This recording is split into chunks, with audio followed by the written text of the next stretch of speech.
모두 가족 여러분, 오늘은 목요일입니다. 전도하기가 보통 어렵다고 생각해요. 그런데 참 신기하게도 우리 교회에는 새신자가 많죠. 그 이유는 제 나름의 비결 때문인데요. 그런데 놀랍게도 그 비결이 오늘 본문에 있더라고요. 그래서 오늘 묵상을 잘 들어보시면 전도할 수 있는 최고의 비결을 아실 수 있을 거예요. 그러면 오늘도 묵상에 잘 참여해 주시고요. 꼭 댓글로 무엇을 느꼈는지를 나눠주세요. 그리고 이 묵상을 나눴으면 하는 사람에게 공유해 주시고요. 오늘도 좋아요와 구독 잊지 말아주세요. 아셨죠? 그러면 오늘 본문인 열왕기상 18장 두 번째 파트 듣고 올게요. 제18장이라. 엘리야가 모든 백성에게 가까이 나아가 이르되, 너희가 어느 때까지 둘 사이에서 머뭇머뭇하려느냐? 여호와가 만일 하나님이면 그를 따르고 바알이 만일 하나님이면 그를 따를지니라. 백성이 말 한마디도 대답하지 아니하는지라. 엘리야가 백성에게 이르되, 여호와의 선지자는 나만 홀로 남았으나 바알의 선지자는 450명이로다. 그런즉 송아지 둘을 우리에게 가져오게 하고 그들은 송아지 한 마리를 택하여 각을 떠서 나무 위에 놓고 불은 붙이지 말며 나도 송아지 한 마리를 잡아 나무 위에 놓고 불은 붙이지 않고 너희는 너희 신의 이름을 부르라. 나는 여호와의 이름을 부르리니 이에 불로 응답하는 신 그가 하나님이니라. 백성이 다 대답하되, 그 말이 옳도다. 엘리야가 바알의 선지자들에게 이르되, 너희는 많으니 먼저 송아지 한 마리를 택하여 잡고 너희 신의 이름을 부르라. 그러나 불을 붙이지 말라. 그들이 받은 송아지를 가져다가 잡고 아침부터 낮까지 바알의 이름을 불러 이르되, 바알이여 우리에게 응답하소서. 하나 아무 소리도 없고 아무 응답하는 자도 없으므로 그들이 그 쌓은 제단 주위에서 뛰놀더라. 정오에 이르러는 엘리야가 그들을 조롱하여 이르되, 큰 소리로 부르라. 그는 신인즉 묵상하고 있는지 혹은 그가 잠깐 나갔는지 혹은 그가 길을 행하는지 혹은 그가 잠이 들어서 깨워야 할 것인지. 바알이여. 이에 그들이 큰 소리로 부르고 그들의 규례를 따라 피가 흐르기까지 칼과 창으로 그들의 몸을 상하게 하더라. 이같이 하여 정오가 지났고 그들이 미친 듯이 떠들어 저녁 소재 들을 때까지 이르렀으나 아무 소리도 없고 응답하는 자나 돌아보는 자가 아무도 없더라. 엘리야가 모든 백성을 향하여 이르되, 내게로 가까이 오라. 백성이 다 그에게 가까이 가매 그가 무너진 여호와의 제단을 수축하되 야곱의 아들들의 지파의 수요를 따라 엘리야가 돌 12개를 취하니, 이 야곱은 옛적에 여호와의 말씀이 임하여 이르시기를 내 이름을 이스라엘이라 하리라 하신 자더라. 그가 여호와의 이름을 의지하여 그 돌로 제단을 쌓고 제단을 돌아가며 곡식 종자 2 알을 둘 만한 도랑을 만들고 또 나무를 버리고 송아지의 각을 떠서 나무 위에 놓고 이르되, 동네 새 물을 채워다가 번제물과 나무 위에 부으라. 다시 그리하라.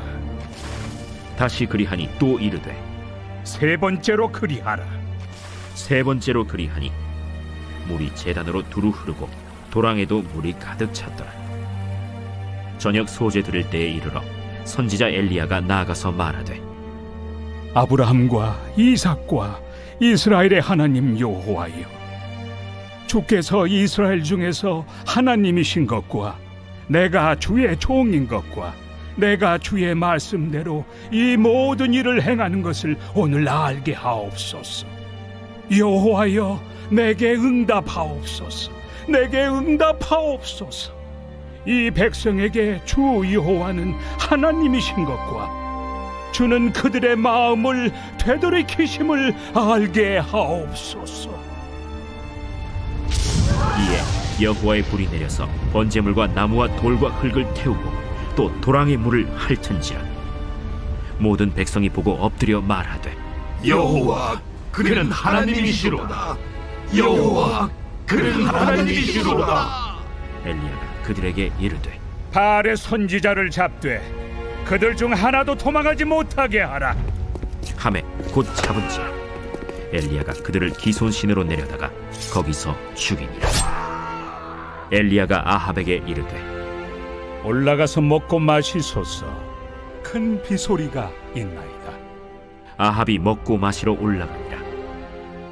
엘리야가 갈멜산 꼭대기로 올라가서 땅에 꿇어 엎드려 그의 얼굴을 무릎 사이에 넣고 그의 사환에게 이르되 올라가 바다 쪽을 바라보라. 그가 올라가 바라보고 말하되 아무것도 없나이다. 7번까지 다시 가라.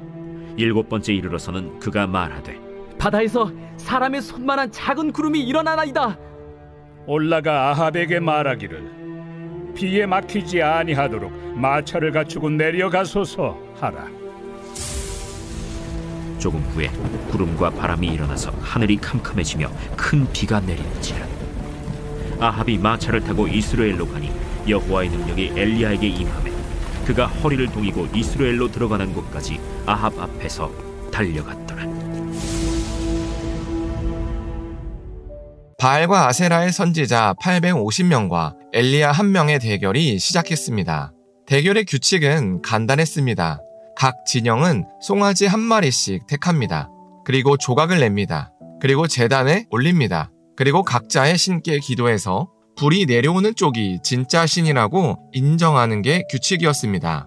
그리고 불이 내려오지 않은 쪽은 죽어야 했습니다. 이런 생명을 건 대결이 시작했습니다. 엘리야는 바알과 아세라 쪽에 먼저 기회를 줬습니다. 그런데 아침부터 저녁까지 아무리 노력해도 불은 내려오지 않았습니다. 그렇게 엘리야 차례가 됐습니다. 그래서 엘리야도 제단을 쌓았습니다. 그리고 도랑을 팠습니다. 그리고 물 4통을 3번이나 제물에 부었습니다. 그래서 제물과 제단이 완전히 젖었습니다. 그리고 엘리야가 하나님께 기도했습니다. 그러자 하늘에서 불이 내려왔습니다. 그리고 그 불이 어찌나 강했던지 제물과 제단과 도랑의 물마저 다 태웠습니다. 그렇게 모든 백성들이 여호와가 참 하나님이신 것을 알게 됐습니다. 그렇게 바알 선지자들은 잡혀서 죽었습니다. 그리고 엘리야가 기도하자 3년간 멈춘 비가 다시 내리며 오늘 본문이 끝났습니다. 오늘 본문의 핵심은 응답하시는 하나님입니다. 엘리야는 이 사실을 알았습니다. 그래서 담대하게 바알과 아세라의 선지자들을 불러 모으라고 제안했던 겁니다. 어차피 아무리 많은 선지자들이 와도 헛수고라는 것을 알았기 때문입니다. 여기서 우리는 이런 의문이 듭니다. 그렇다면 타종교에서 일어나는 종교적 현상을 어떻게 해석해야 되는가입니다. 그건 사탄의 역사입니다. 사탄은 우상숭배를 하는 사람들에게 간헐적으로 기적을 보여줍니다. 그래서 사람들을 미혹합니다. 그리고 이런 현상은 이미 요한계시록 13장에 적혀 있습니다. 그래서 사탄은 마치 하나님 외에도 진리가 있고 기적이 있다고 착각하게 만듭니다. 그러나 참된 신은 오직 하나님 한 분입니다. 그래서 사탄이 아무리 사람을 미혹해도 막상 하나님 앞에 있으면 아무런 힘을 쓰지 못합니다. 그래서 오늘 본문에서 바알과 아세라의 제단에 불이 내려오지 않았던 겁니다. 그러나 여호와 하나님은 참 하나님이시기 때문에 우리가 기도하면 반드시 하나님의 살아계심을 나타내십니다. 그리고 이제는 예수님 덕분에 죄 사함의 제사를 드리지 않아도 누구나 믿음으로 하나님을 찾으면 하나님께서 나타나 주십니다. 그래서 저는 전도할 때 하나님의 살아계심을 설득하지 않습니다. 그저 제가 만난 하나님을 소개하고 그 하나님을 만나보겠냐고 제안할 뿐입니다. 그래서 만나보겠다고 하면 제가 하는 기도를 따라하라고 시킵니다. 그러면 제 경험상 거의 몇 개월 안에 본인의 입으로 하나님께서 살아계신다고 고백합니다. 저는 이런 경험이 많아서 마치 전화를 걸면 상대방이 받는 것처럼 너무나도 당연합니다. 그러다 보니 우리 교회에는 이제 처음으로 예수님을 믿게 된 남자 형제들이 많습니다. 제가 이분들을 처음 만났을 때는 모두 의심이 많았습니다. 그러나 제가 만난 하나님에 대해서 나눠주니 관심을 보였습니다. 그래서 기도를 따라해 보겠냐고 제안을 하니 모두 따라했습니다. 그리고 모두 다 하나님의 살아계심을 경험했습니다. 이건 저의 능력이 특별해서가 아니었습니다. 오늘 본문에 나온 대로 하나님을 진실히 찾으면 하나님께서 나타나 주신다는 사실을 믿었을 뿐입니다. 그래서 저는 아이들에게도 하나님의 살아계심을 설득하지 않습니다. 그저 기도로 경험하게 시킵니다. 그러면 의사소통이 겨우 되는 3살 아이도 하나님의 살아계심을 자기 믿음으로 고백합니다. 이렇게 하나님의 살아계심을 경험하면 절대로 하나님을 떠나지 못합니다. 방황을 하더라도 결국 돌고 돌아서 하나님께 돌아옵니다. 왜냐하면 하나님은 실제로 존재하시기 때문입니다. 그래서 제가 늘 시키는 기도문을 소개하면 이렇습니다. 하나님, 저는 당신이 계신지 잘 모릅니다. 그러나 앞에 있는 목사님을 통해서 당신에 대해서 들었고 이제는 알고 싶습니다. 그래서 혹시라도 계신다면 제가 알 수 있게 저에게 나타나 주세요. 예수님의 이름으로 기도합니다. 아멘. 이렇게 기도하면 됩니다. 그러면 하나님께서 알아서 하십니다. 그리고 중간중간 어떤 변화가 있는지 관심을 가져주고 적절한 신앙 지도를 해주면 곧 하나님의 살아계심을 경험하게 됩니다. 그래서 우리가 오늘 하루를 살 때 아직 하나님을 경험하지 못하셨다면 경험할 수 있게 기도하셨으면 좋겠습니다. 그리고 또 주변에 전도 대상자가 있다면 하나님을 경험할 수 있도록 기도를 권면해 보셨으면 좋겠습니다. 왜냐하면 하나님을 경험한 사람은 자동으로 교회를 나오기 때문입니다. 기도하겠습니다. 사랑의 하나님, 바알과 아세라의 선지자와 엘리야의 대결을 나눴습니다. 여호와 하나님만이 참 하나님이시기 때문에 당연한 결과라고 고백합니다. 그래서 우리가 하나님의 살아계심을 더 경험하기를 원합니다. 그래서 하나님에 대한 신뢰가 더 쌓이기를 소망합니다. 그래서 이제는 억지로 순종하는 것이 아니라 하나님에 대한 신뢰로 당연하게 순종할 수 있게 하여 주시옵소서. 그래서 날마다 하나님께 더 가까이 나가게 하여 주시옵소서. 예수님의 이름으로 기도합니다. 아멘.